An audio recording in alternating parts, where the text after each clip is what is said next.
All right, everyone, welcome back to the God Attachment Healing Podcast. Thank you for being here. I think today's topic is going to be one that a lot of you are going to be interested in because I'm talking about the most common attachment style pairings.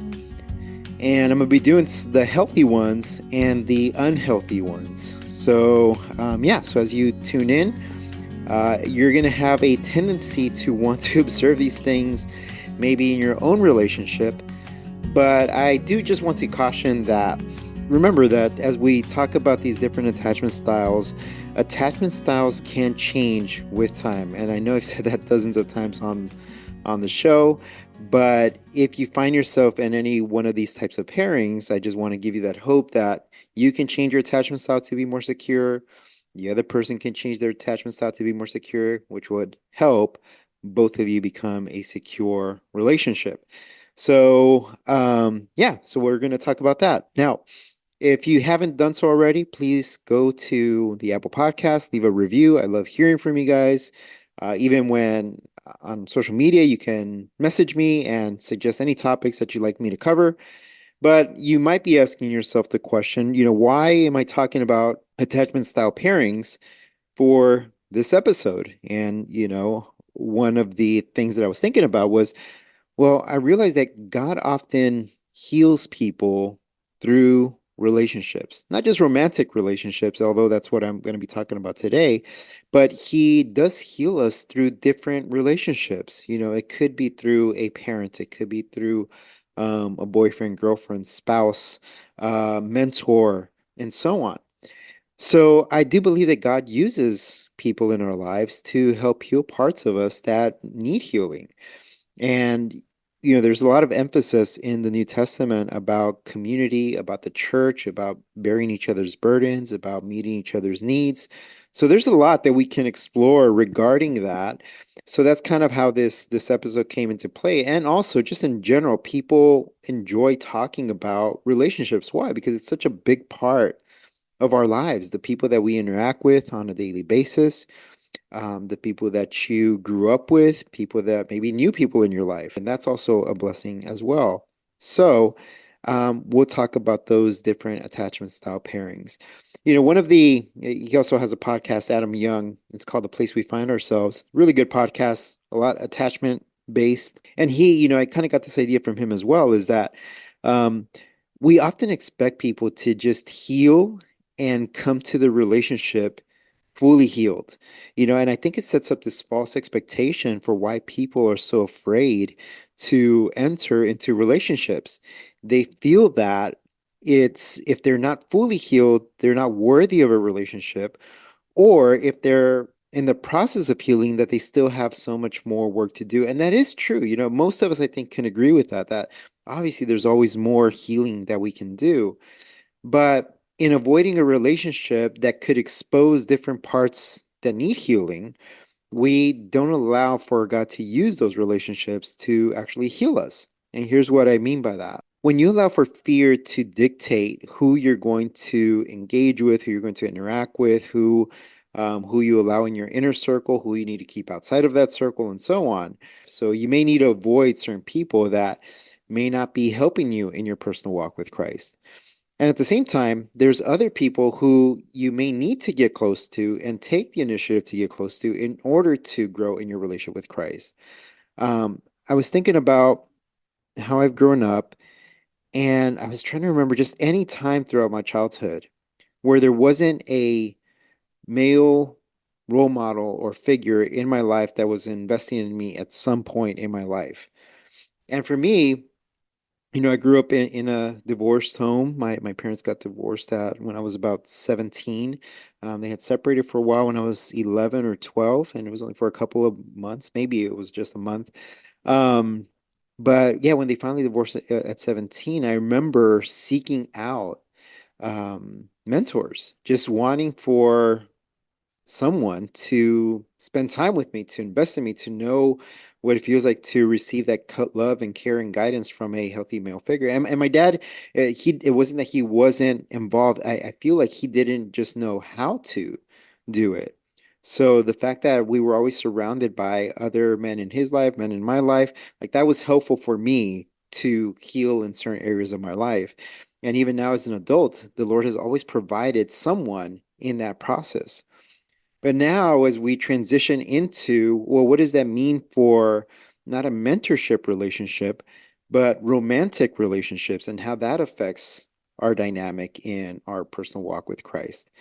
So that's why this idea of talking about relationships and the different attachment style pairings came up is that I want you to know what your attachment style is, what the attachment style dynamic is within your relationship, and how to know if it's healthy or unhealthy.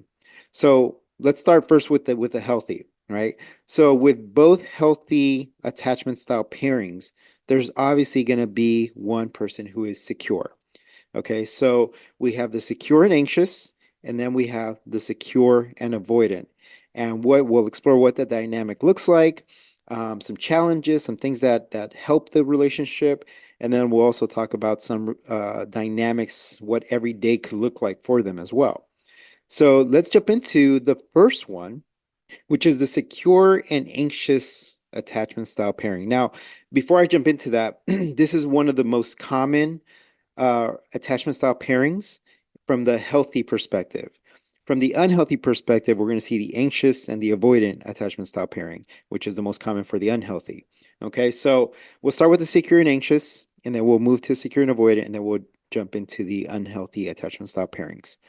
So, what does the dynamic look like for a secure and anxious attachment style? Well, if we go back through a number of episodes, and if you've been following this podcast for a while, you'll know that the secure person tends to have a positive view of self and a positive view of others. And the reason for that is because they have been able to experience their needs being met and being able to trust others to be able to meet those needs. And in turn, because they've had those needs met, they know how to meet the needs of other people. So this is a person who grew up, had very attentive parents, had very understanding parents who provide structure, provide discipline, but most of all provided love and care.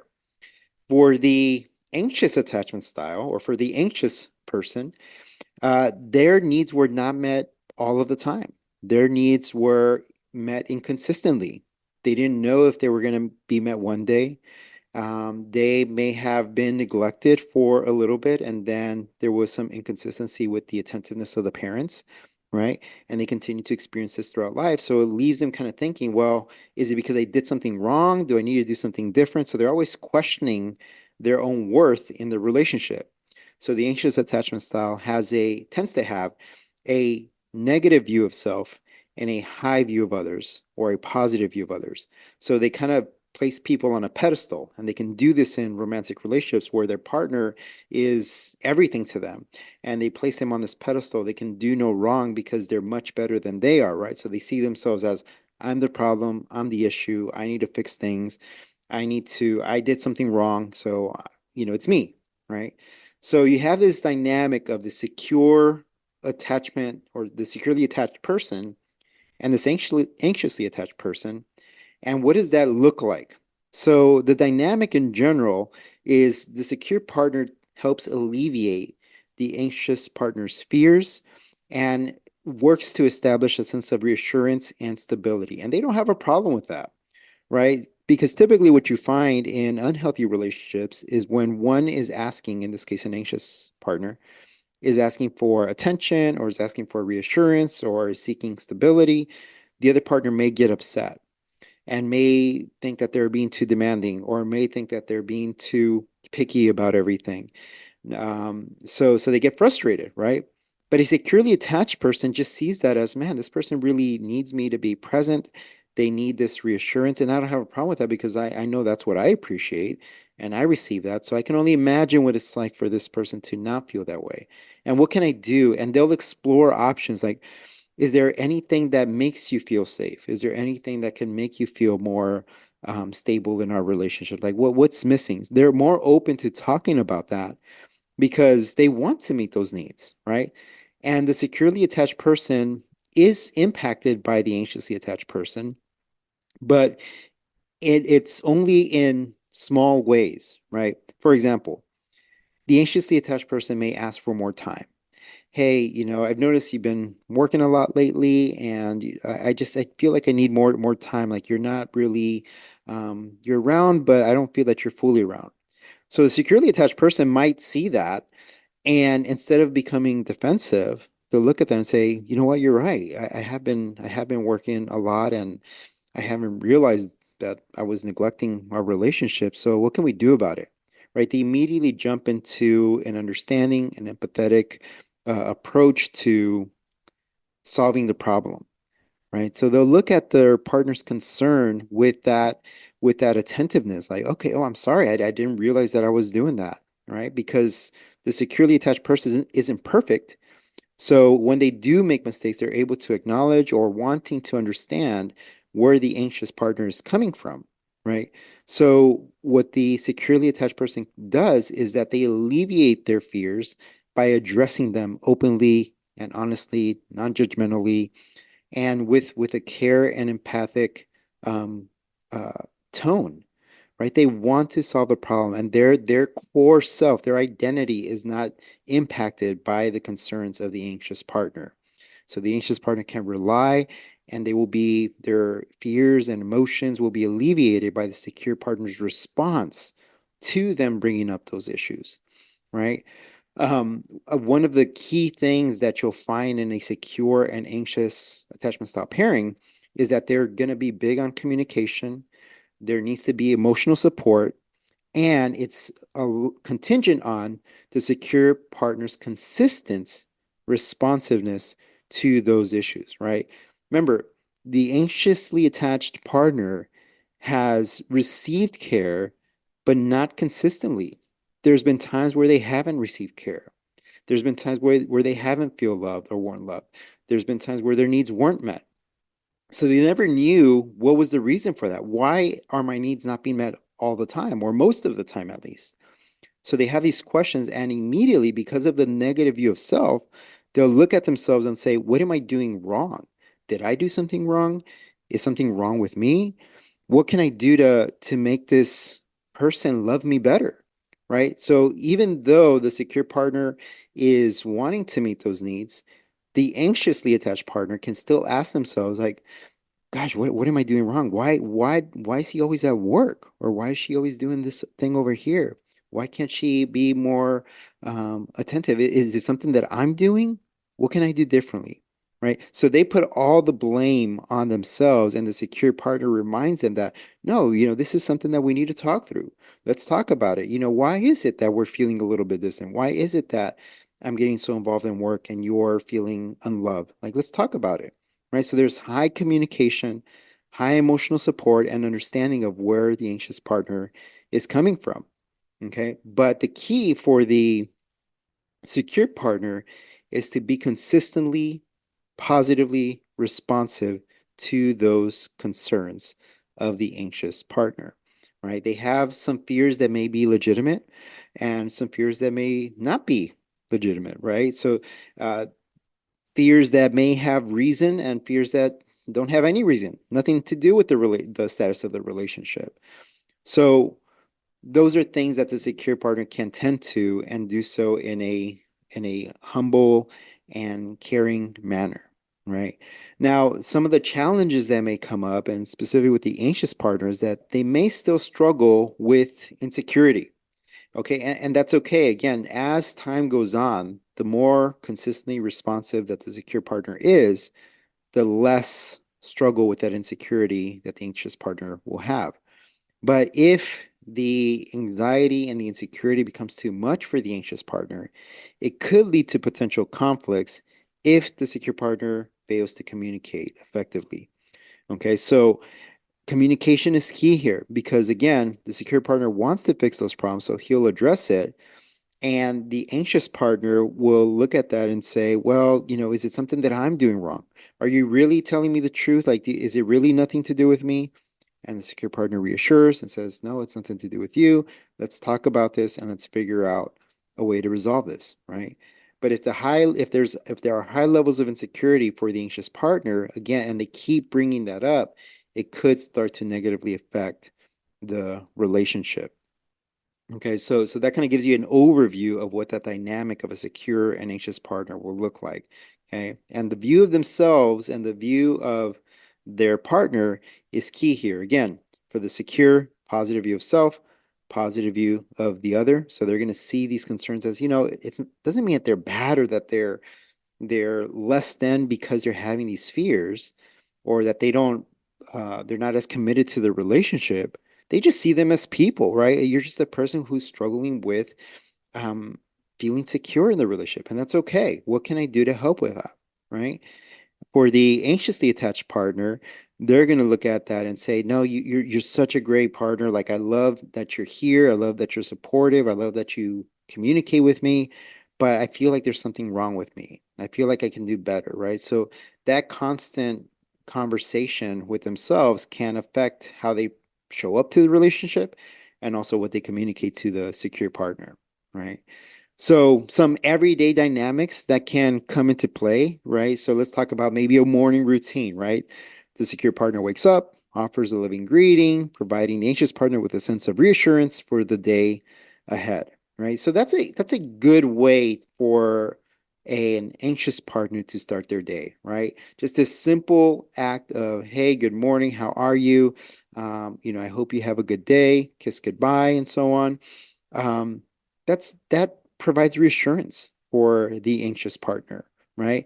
And what about throughout the day? What does that look like? Well, because they need that reassurance, because they need that safety and stability, maybe a couple of text messages throughout the day, right? Where the anxious partner may send a couple of texts, kind of seeking validation or just checking in.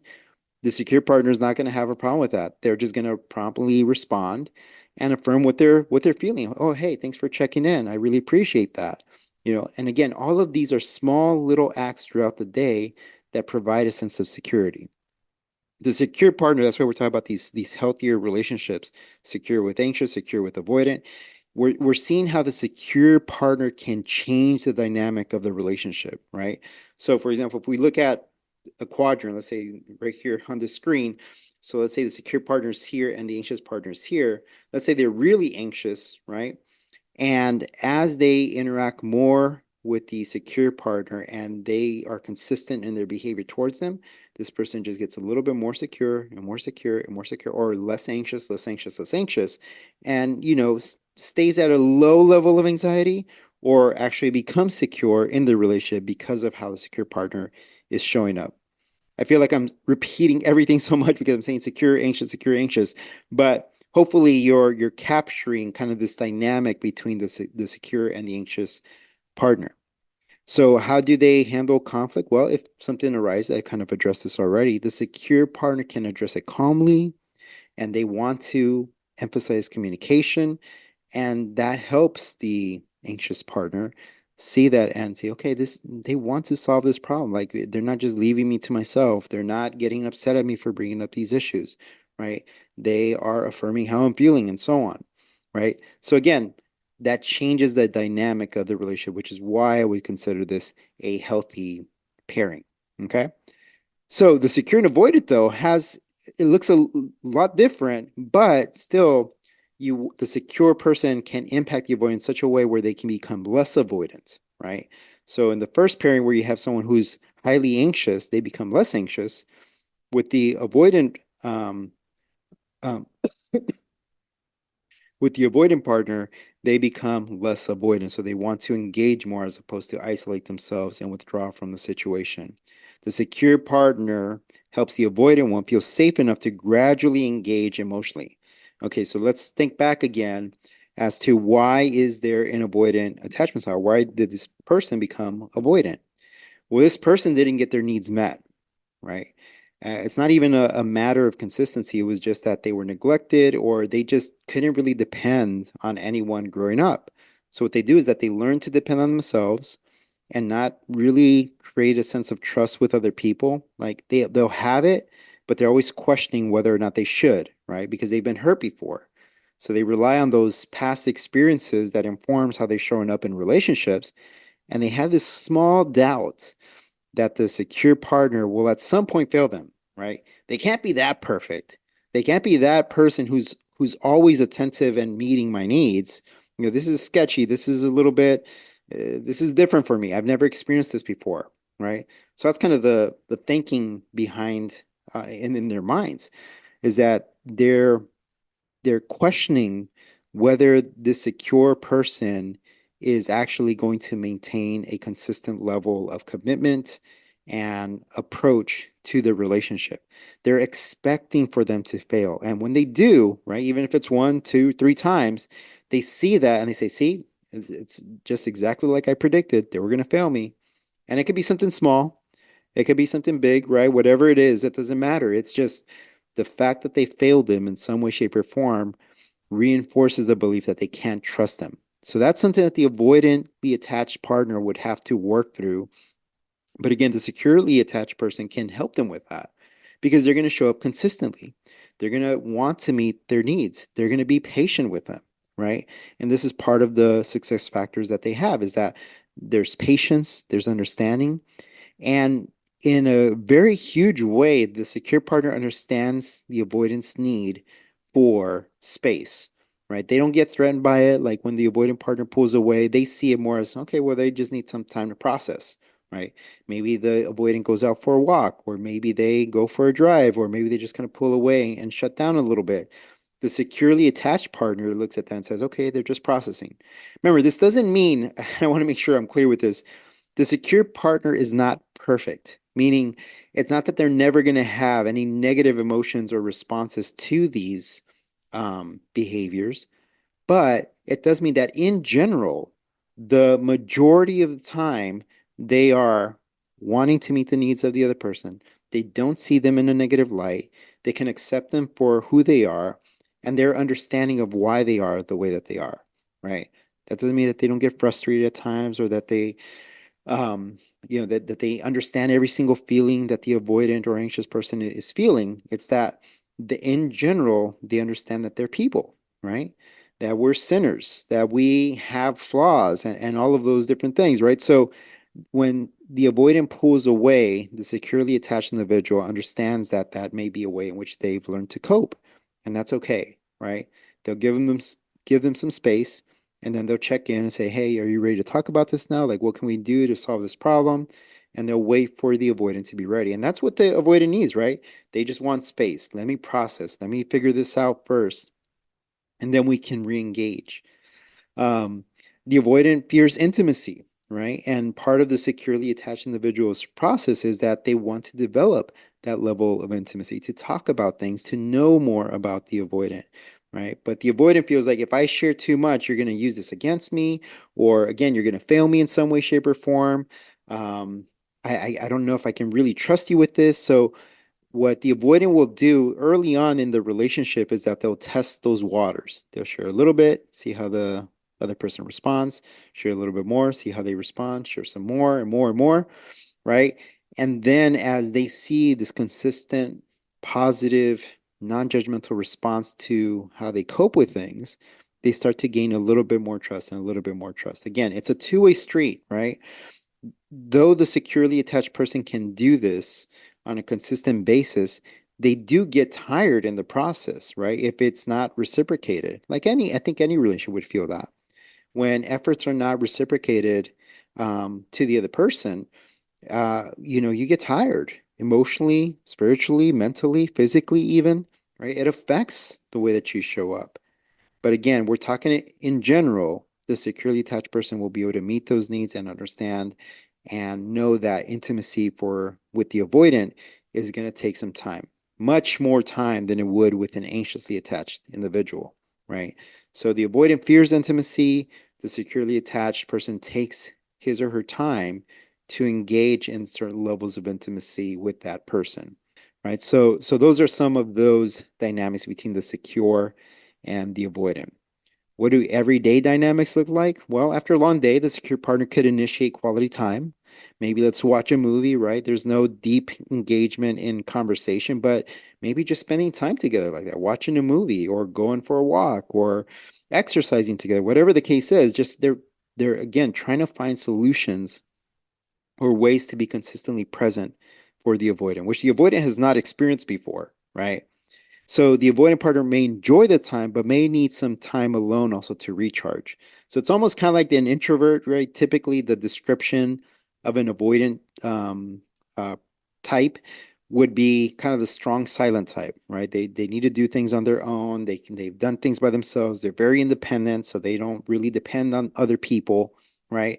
But with the securely attached person, they learn to depend on them, and because they're trustworthy, they've shown they have a record of being able to meet needs, of being able to address things in a calm way, of providing space, right, that they need.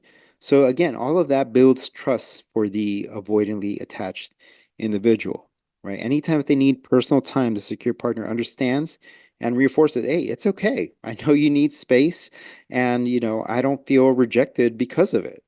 I understand that this is the way that you handle things, and that's okay, right? And that alleviates a lot of that pressure for the avoidant to engage in long conversations or to crave more intimacy with that person, to really talk about things that are bothering them and so on. There could be some emotional check-ins that the secure partner does, right?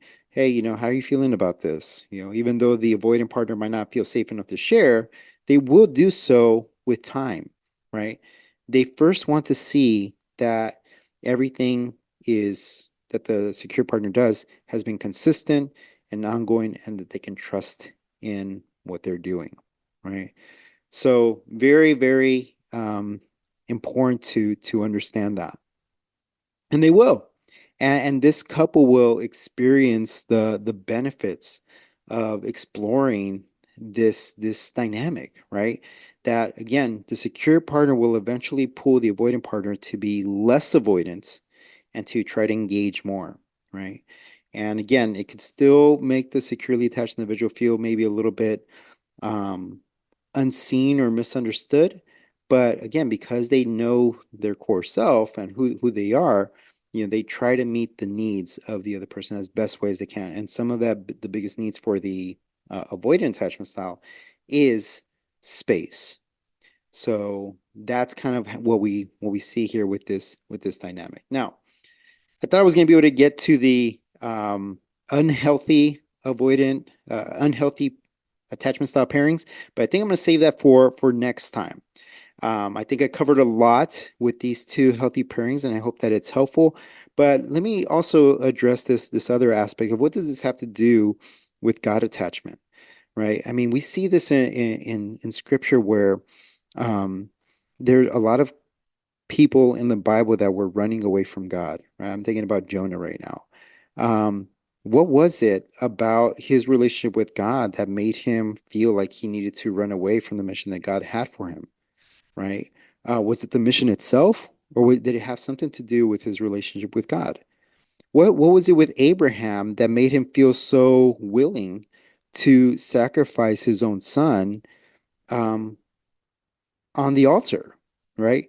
What made him willing to be able to do that? I think any parent would naturally resist that command, right? And not want to do it and not see a purpose for that. But Abraham's faith in God was so strong, and there was a secure relationship that he trusted that whatever it was that God was going to do, it was going to be to his benefit, right? And again, that's the type of level of trust that we want to establish, not just in our earthly relationship, but our relationship with God. How much do you trust him? How much do you see that he understands what you're going through? I mean, Hebrews 12 talks about that, right? That he understands that we don't have a high priest who doesn't know what we're experiencing, but he has experienced everything himself because he came to earth to be a man, to experience everything that we've ever experienced, and to die on the cross for our sins, to be raised again on the third day, and now sits at the right hand. We'll come back one day, right? So we have this trust and this belief of God's consistent attentiveness to the needs that we have, to the needs that we have, not the wants that we have, but the needs. He always seeks ways to meet our needs. And sometimes that's through a romantic relationship, right? Sometimes it's through mentorship, sometimes through family members, sometimes through friendship, and sometimes through romantic relationships. Like God uses the church, Christian community to meet certain needs, to bear one another's burdens, right? All the one another's that you can find in the New Testament, that's the purpose of the Christian body, right? Of the church. So when you think about these relationship dynamics, right? And hopefully you've been able to identify kind of, are you more secure or more anxious? There's a radical level of honesty that you have to have with yourself here as to, are you secure? Are you anxious? Are you avoidant? Disorganized, which is kind of this fearful avoidant, and I'll talk about that at some point down the road. And I have talked about it, but maybe I'll do one on relationships. You have to be honest with yourself. Like, when you get close in relationships, do you become highly anxious and question everything about the relationship and question your own worth and value? And is it something that you're doing wrong, something that's contributing to the feelings of rejection and being unwanted and so on, right? Do you respond more in that way? Or do you respond like the avoidant that you want to withdraw, you want to pull back, you don't know if you trust the other person fully, like there's always doubts, something's going to go wrong. Like if you respond like that, like own that about yourself so that you can move towards being less avoidant or move towards being less anxious, right? That you move towards a secure base and relationship.